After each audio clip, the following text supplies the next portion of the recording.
সাধারণ মানুষের স্বার্থে খাদ্য সামগ্রীর গুণগত মান বজায় রাখা এবং দ্রব্যমূল্য নিয়ন্ত্রণে রাখতে আবারও উদয়পুর শহরের বিভিন্ন দোকানে অভিযান চালালো প্রশাসন।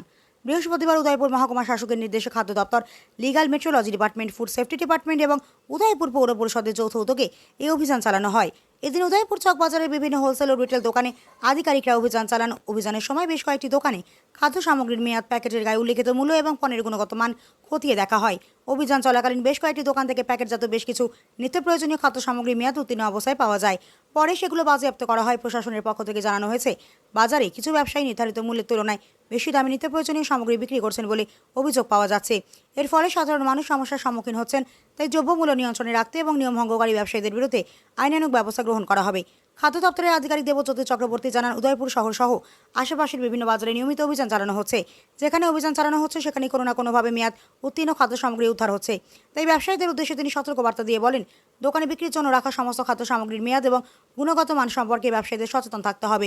তিনি আরও জানান, বৃহস্পতিবার উদয়পুর চকবাজারে যেসব দোকানে মেয়াদ উত্তীর্ণ খাদ্য সামগ্রী পাওয়া গিয়েছে এবং যেসব দোকানের বিরুদ্ধে অতিরিক্ত দামে পণ্য বিক্রির অভিযোগ রয়েছে, তাদের বিরুদ্ধে একটি পূর্ণাঙ্গ রিপোর্ট তৈরি করে উদয়পুর মহকুমা শাসকের কাছে পাঠানো হবে।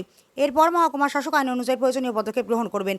প্রশাসনের এই অভিযানের ফলে বাজারে খাদ্য সামগ্রীর মান নিয়ন্ত্রণ এবং সাধারণ মানুষের স্বার্থ রক্ষায় আরও কঠোর পদক্ষেপ নেওয়ার বার্তা দেওয়া হয়েছে।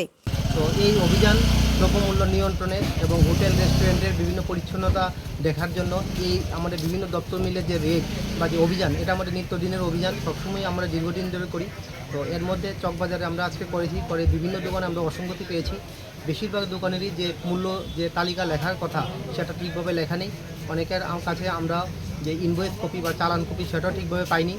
তার মধ্যে একটি চিনির গোডাউনে আমরা গিয়েছিলাম, চিনির গোডাউনেও আমরা ফিজিক্যাল স্টক উনি ঠিকভাবে হিসাব দেখাতে পারেননি। তো সব কিছু আমরা রিপোর্ট আকারে এসডিএম স্যারের কাছে দেবো। এসডিএম স্যার ওনার আইনানুগ যে ব্যবস্থা নেওয়ার সেই ব্যবস্থা নেবে। ব্যুরো রিপোর্ট, হাল্লা বোল।